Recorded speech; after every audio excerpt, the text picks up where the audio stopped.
I think I will not be breathing very much until all 9 elephants are out there.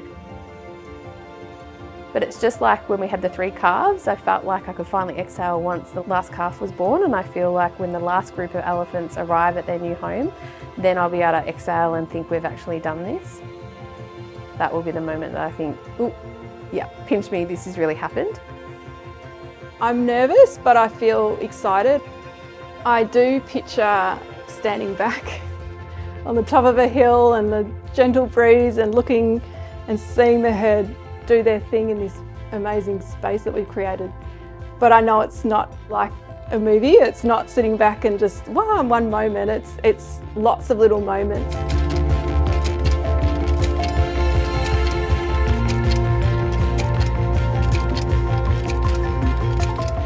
It'll come, there'll be a moment where we'll stand back and say, look what we've done. And it's been a lot of hard work, even to get to this point, and we've got a lot of work to come, but it is a very motivating thought to think of them out there.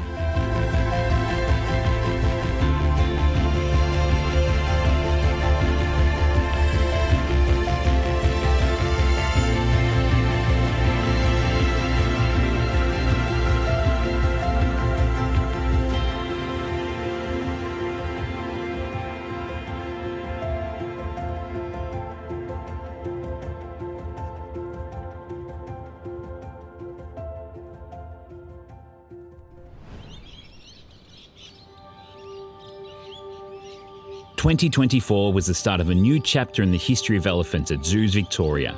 The dream of moving the 9 elephants to Werribee was becoming a reality.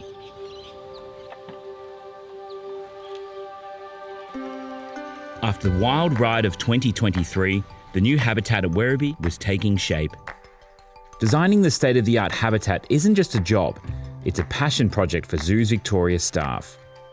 They teamed up with global experts to create a world-class home that caters to every need of the herd. I'm Mark Pilgrim, and I'm proudly the director of Werribee Open Range Zoo. There's a number of reasons why Werribee was the perfect choice for the elephants from Melbourne to move to. We're able to provide a 21-hectare area for the elephants, which is just incredible. And the whole of kind of the elephant keeping world is looking at kind of like, wow, that's something that's really special on a global scale. That wasn't possible in Melbourne Zoo. In fact, the habitat here is pretty much the size of the whole of Melbourne Zoo. So that's the really big difference. We really were able to zone in on the ideal day flow for an elephant, the ideal facility design to support that. So it's looking at elephant natural biology first. That's the first thing we look at, and really understanding how elephants live in the wild. How can we create a lifestyle for them in human care that replicates that as close as we can? And then how do we design a facility to support that? So it really is about looking at the elephant day first. It really started with thinking about how do we want to train and look after the elephants the way we do here, in the same intensity of caring for them, but how do we want to then set them off on their day, and what do we want them to experience? The space isn't everything. It's actually that what they can do within that space and the complexity of the space that's really important. But having the space allows you to challenge the elephants. We want them, for example, to make decisions in a day-to-day. They're matriarchal. The matriarch will make decisions as to where they're travelling to, what they're going to do. And so in a space like we've got here at Werribee, the matriarch of the herd will have to make decisions as to where they're going to travel to each day. All of those things, which goes back to being much more like how a herd would be in the wild, making decisions, making choices, having that freedom and control of where they're going on a daily basis is just incredible, and that's what makes this project so special. Something that is extraordinary that I can't wait to see being utilised is the overpass design. So we've got 2 bridges, I guess, that the elephants will walk over where people are walking along their path. So the concept is the visitors can continue to walk the track, but the elephants have no interruptions in terms of their choices and their day flow options. So they will be walking over the visitors. It's exciting because of the journey that the elephants can go on is quite long. Like, we can choose variations with 6 spaces for them to explore. We can open up all the spaces, create different variations. So it's about variety and flexibility.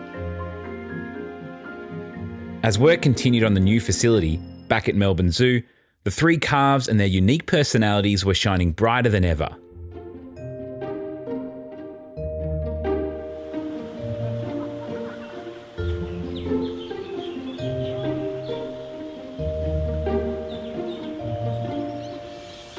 So they're all very different from each other, but also all very incredibly bonded. And sometimes when we look at footage at night time, they're choosing to sleep together.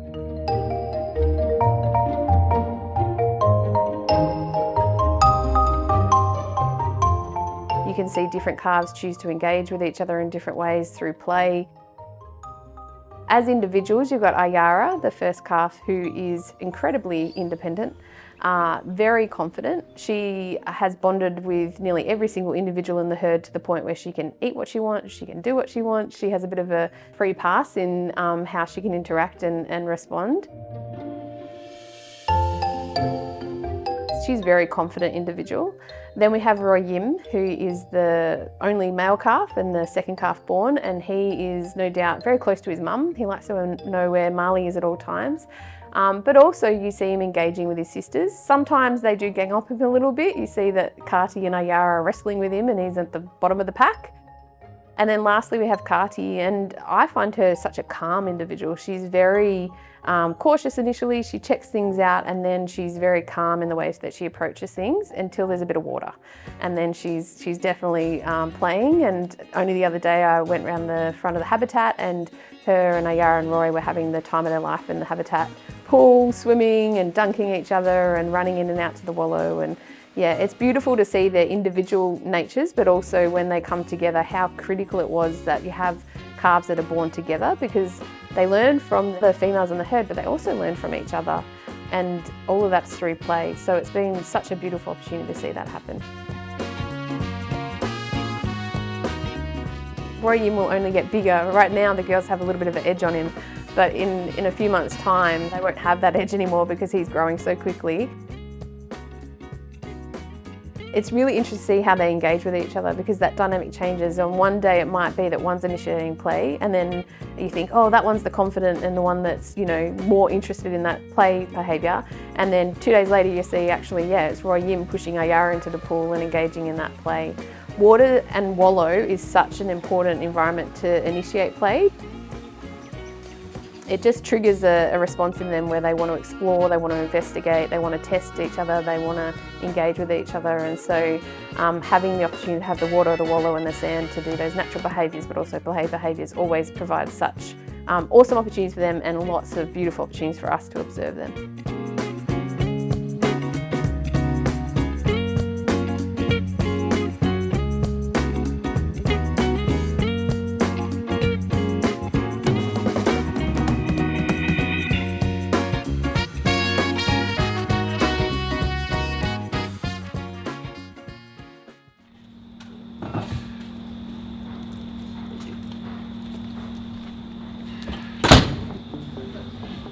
The tricky business of safely transporting the 9 elephants presented a great challenge for the team. The elephants will be heading to Werribee in specially designed crates for their big move.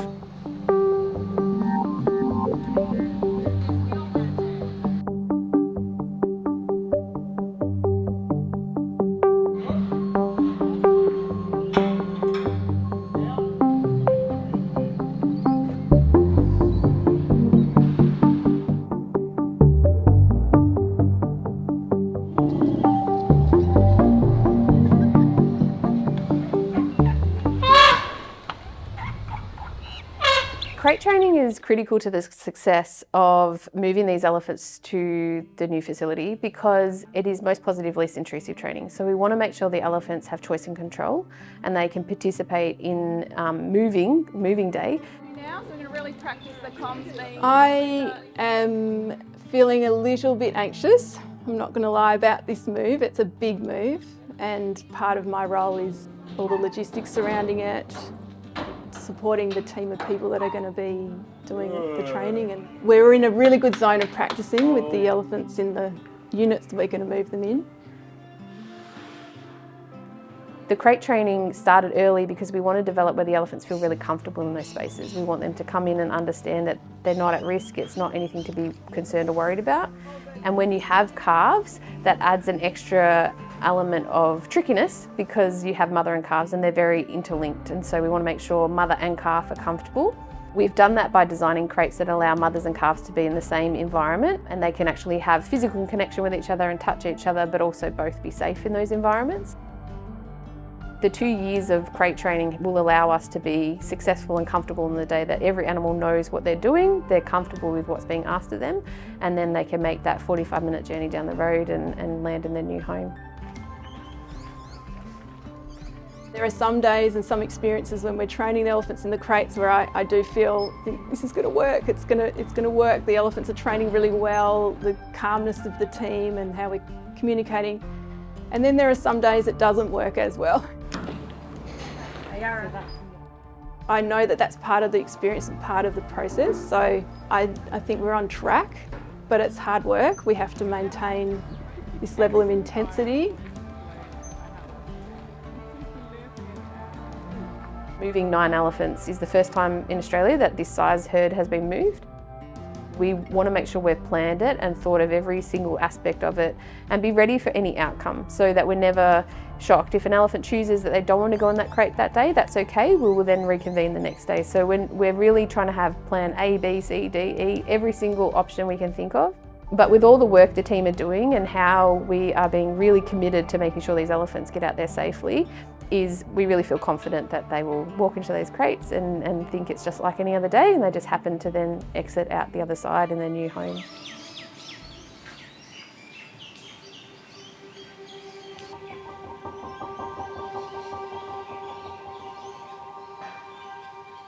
Having already affected the herd with tragic results, the threat of EEHV loomed even larger as the move drew closer.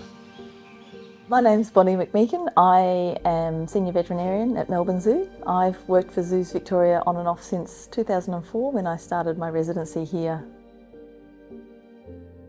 EEHV is elephant endothelial herpes virus. EEHV is just easier to say. It is a hemorrhagic virus which is often fatal.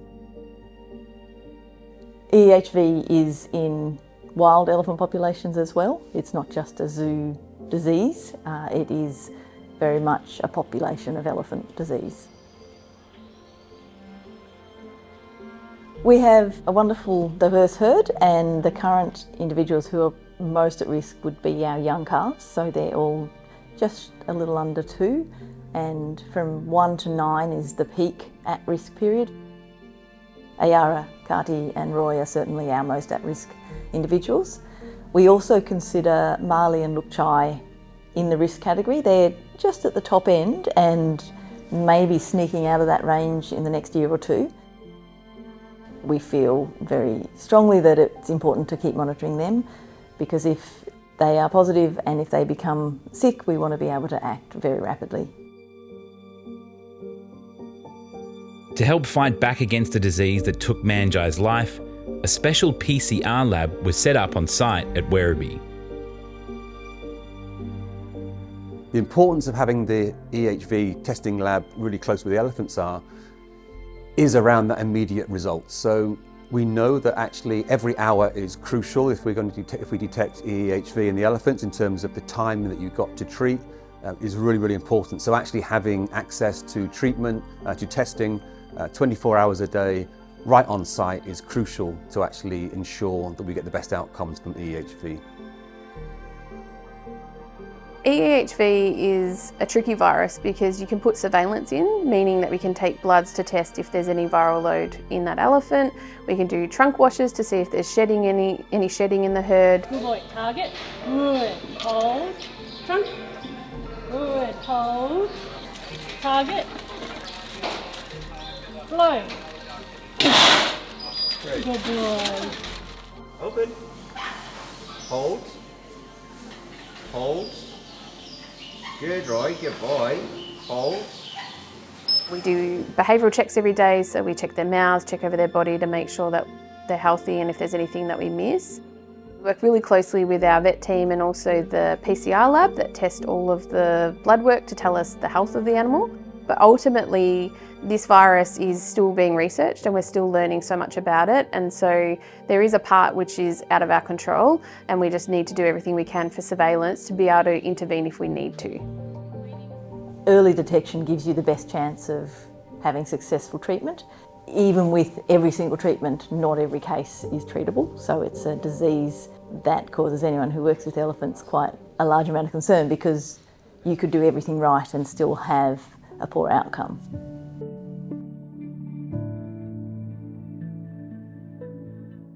We currently believe that stress has a significant role to play in whether an individual presents as a clinical case of EHV.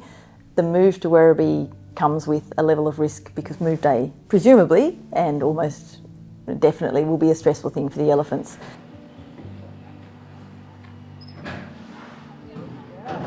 We will be putting all our countermeasures in to make it a really calm, positive experience for them as best as we can.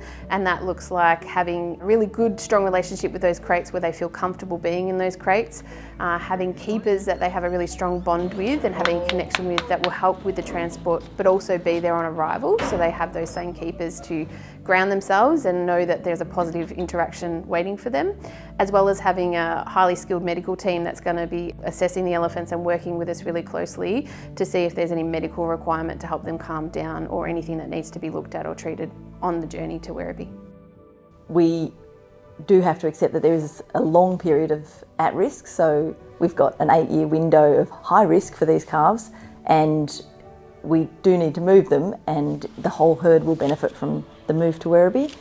Waiting until they're out of that risk period isn't really an option, given we may need to breed and it's nine years away, the herd won't fit here.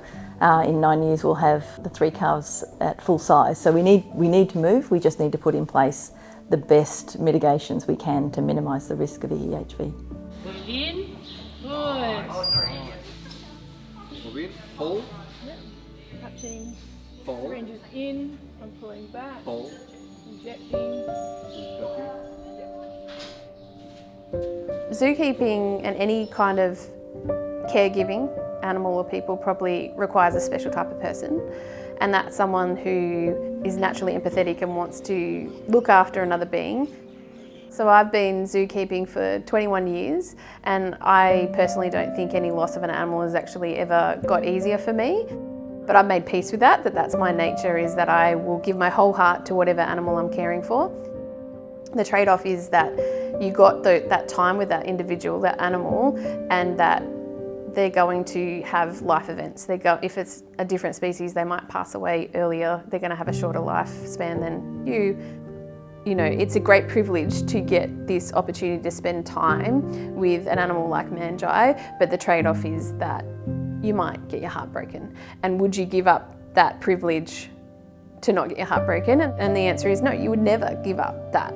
It sort of helped me go, yeah, this is hard and horrible and it hurts, but would I have never had that time with him? No, I would always choose that time with him. If this was always the outcome and we always knew, you wouldn't trade it. I think every zookeeper has probably made that decision that that's worth it, that it's worth it to them to do that.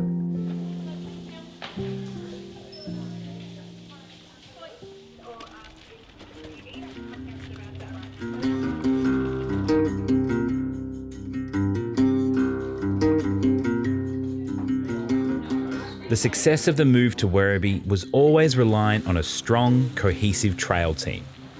Led by Erin and Lucy, the keepers who care for the elephants form an incredible partnership between themselves and the animals.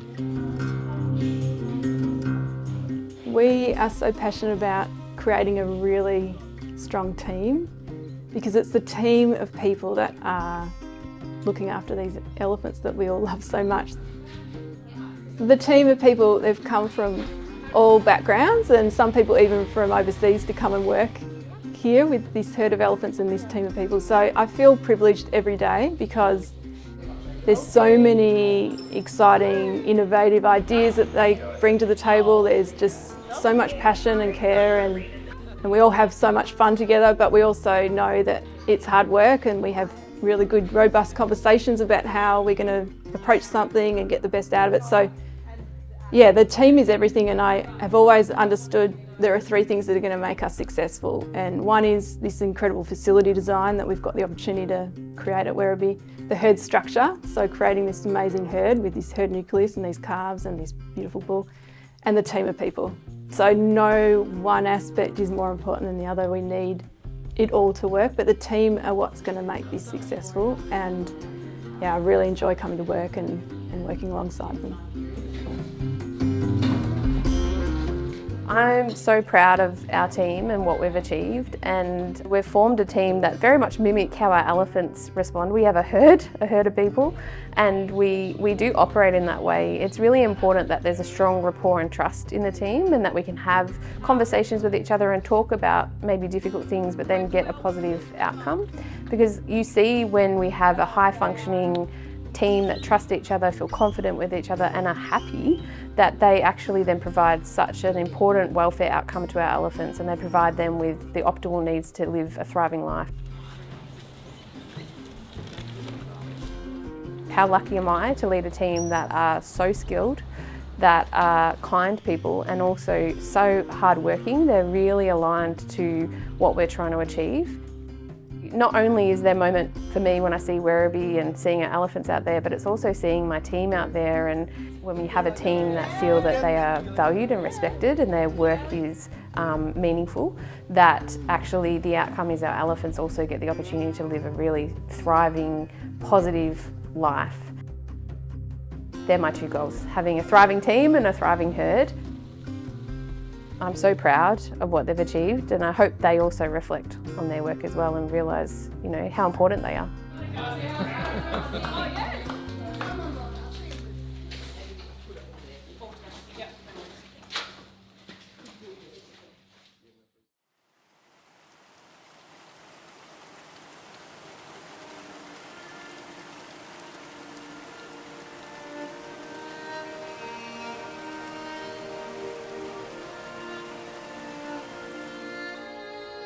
I think elephants can teach us so much.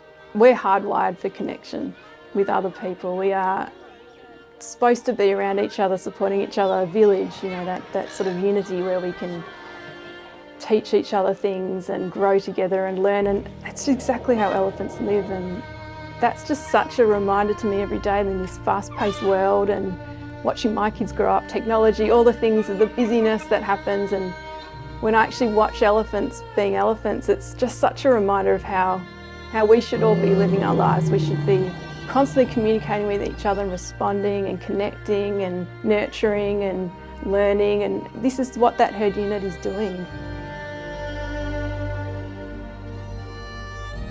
I always am excited to see people come and watch the elephants themselves, and I think that quite often people walk away going, well, there's something quite significant there that reminds them of how we live as a human race. So what I've learnt certainly is just life is right in front of us, and we need to respond to it. Watch the clouds tumbling in and the rain falling and just be in nature, and that's what zoos are great for, is to remind us that look outside, get in nature, go and see amazing animals behave, and how we can just get back in touch with nature ourselves and feel excited that we're part of this one big beautiful world.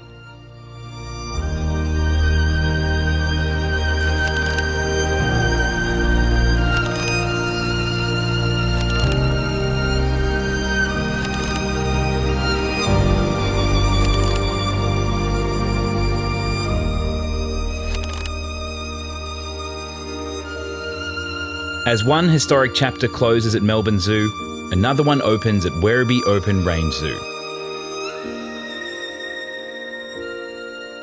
For the elephants and their dedicated keepers, an epic adventure lies ahead.